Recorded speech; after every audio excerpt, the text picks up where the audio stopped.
ശ്രീരാമൻ തന്റെ സാമ്രാജ്യം നേടിയിരിക്കുന്നു. പ്രൗഢഗംഭീരമായ ചടങ്ങിൽ പ്രാണപ്രതിഷ്ഠ ഭംഗിയായി തന്നെ നടന്നു. നമ്മളോടൊപ്പം അതിഥികൾ ചേരുകയാണ്. ചരിത്രകാരൻ ഡോക്ടർ CI ഐസക്കും സാമൂഹ്യ നിരീക്ഷകൻ ആദർശ് കുനീലവും.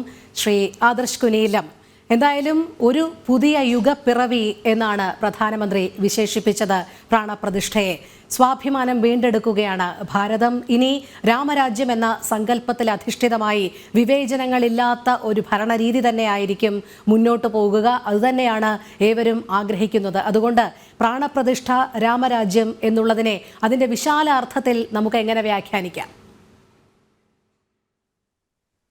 ഈ രാമരാജ്യം എന്ന് പറയുന്നത് നമ്മളത് ഒരു ഗവേണൻസ് മോഡലിലേക്ക് വരികയാണെങ്കിൽ ഗുഡ് ഗവേണൻസ് നമ്മൾ 2014 മുതൽ ഭാരതത്തിൽ കാണുന്ന ഒന്ന് തന്നെയാണ്. എല്ലാ വ്യക്തികളിലും എല്ലാ തരത്തിലും അതിന്റെ ഗുണങ്ങൾ എത്തിക്കൊണ്ടിരിക്കുന്ന ഒരു കാലഘട്ടത്തിലൂടെയാണ് നമ്മൾ കടന്നു പോകുന്നത്. പിന്നെ നമ്മളിനി മനസ്സിലാക്കേണ്ടത് ഈ വൈദേശിക ആക്രമണങ്ങൾ ഉണ്ടായ കാലഘട്ടത്ത് അത് നമ്മളെ ഒരുപാട് വർഷം അത് മാനസികമായി കീഴടക്കിയ ഒരു സാഹചര്യം ഉണ്ടായിരുന്നു.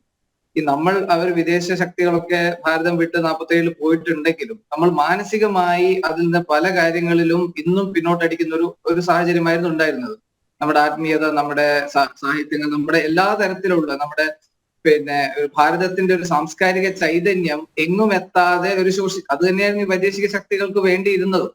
എങ്ങും എത്താതെ ശോഷിച്ചു നിൽക്കുന്ന ഒരു അവസ്ഥയിലൂടെയായിരുന്നു നമ്മൾ കടന്നുപോയത്.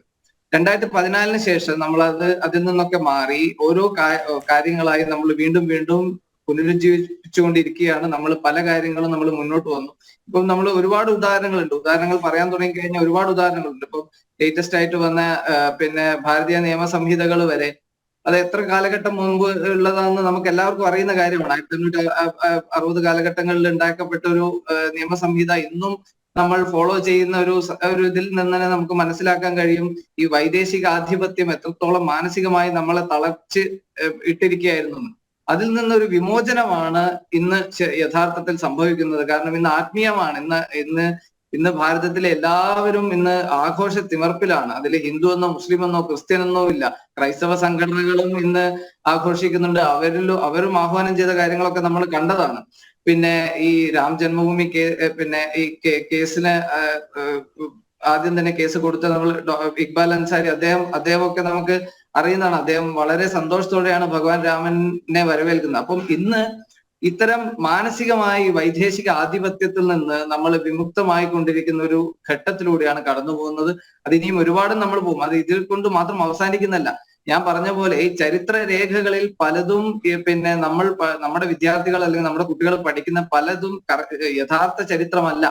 ഇനി ഈ ചരിത്ര പുസ്തകങ്ങൾ പലതും മാറ്റി എഴുതേണ്ട ഒരു കാലഘട്ടത്തിലൂടെയാണ് കടന്നു പോകുന്നത്. അത് തീർച്ചയായും അത് എഴുതേണ്ട ഒരു പ്രാരംഭഘട്ട ഓൾറെഡി അത് സ്റ്റാർട്ട് ചെയ്ത് കഴിഞ്ഞു.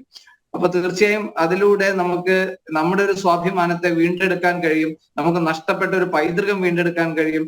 നമ്മുടെ അടുത്ത ജനറേഷനെങ്കിലും അഭിമാനത്തോടെ ഞാനൊരു ഭാരതീയനാണ്, ഞാൻ അല്ലെങ്കിൽ നളന്ദ, തക്ഷശില തുടങ്ങിയ മഹദ് യൂണിവേഴ്സിറ്റികൾ ഉണ്ടായ ഒരു ഭാരതത്തിൽ നിന്നാണ് ഞാനും വരുന്നത് എന്ന് അഭിമാനത്തോടെ പറയാൻ ഓരോ വ്യക്തിക്കും കഴിയുന്ന ഒരു സാഹചര്യം രൂപപ്പെട്ടു വന്നുകൊണ്ടിരിക്കുകയാണ് ഭാരതത്തിൽ. അപ്പൊ അതുകൊണ്ട് തന്നെ നമുക്ക് ഇനിയും വരും ദിവസങ്ങളിൽ അതിന്റെ പല മാറ്റങ്ങൾ പല മേഖലയിൽ നമുക്കത് കാണാൻ കഴിയുമെന്നുള്ളത് തീർച്ചയാണ്. അതെ.